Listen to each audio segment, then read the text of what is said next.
মাননীয় প্রধানমন্ত্রী, আমার নাম আতিকা রহমান, আমি RTV সিনিয়র রিপোর্টার। আপনার চীন সফরে আমরা দেখেছি বেশ কয়েকটি সমঝোতা স্মারক, চুক্তি এবং ঘোষণাপত্র স্বাক্ষর হয়েছে, এজন্য আপনাকে ধন্যবাদ।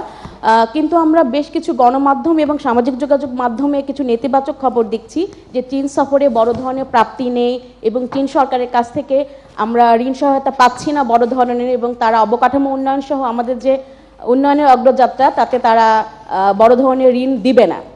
এই বিষয় নিয়ে আপনার মন্তব্য জানতে চাচ্ছি। এখন জন্ম সনদ দিয়ে খোলো বিকাশ স্টুডেন্ট অ্যাকাউন্ট, নিজের বিকাশ নিজে কর। ধন্যবাদ। আমি আমার বক্তব্য তো জানালাম। এই যে আমাদের 21টা সমঝোতা স্মারক এবং চুক্তি আমাদের চুক্তি করা হয়েছে, MOU স্বাক্ষর করা হয়েছে, সমঝোতা স্বাক্ষর করা হয়েছে, আবার কিছু নবায়নও করা হয়েছে। এখানে আছে 21টা, আর এদিকে আরও 7টা বিষয়। কাজে এইগুলি আমি জানি না যারা এই কথাগুলি বলে বেড়াচ্ছেন তারা কি জেনে বুঝে বলছেন নাকি শুধুমাত্র মানে আমাকে হেয় করার জন্যই বলছে, সেটাই হচ্ছে প্রশ্ন।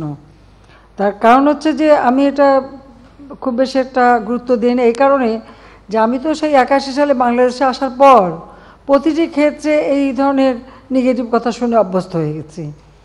সবসময় আমার বুদ্ধিটা গুজব ছড়ানো, নানা ধরনের কথা বলা, বলতে বলতে বলতে বলতে তাদের এত বেশি বলে যেটা যখন যারা বলছে বলতে দেন, এখানে আমার কিচ্ছু আসে যায় না। চীনের সাথে আমাদের, চীন কেন, আমি তার আগে ভারতে গেলাম, তাদের সাথে আমার সম্পর্ক বলে আসলে ভারতের কাছে দেশ বেচে দিছি, আর চীনে গেলাম বলে কিছুই দেয় নাই। তো এটা তো বলেই আসছে।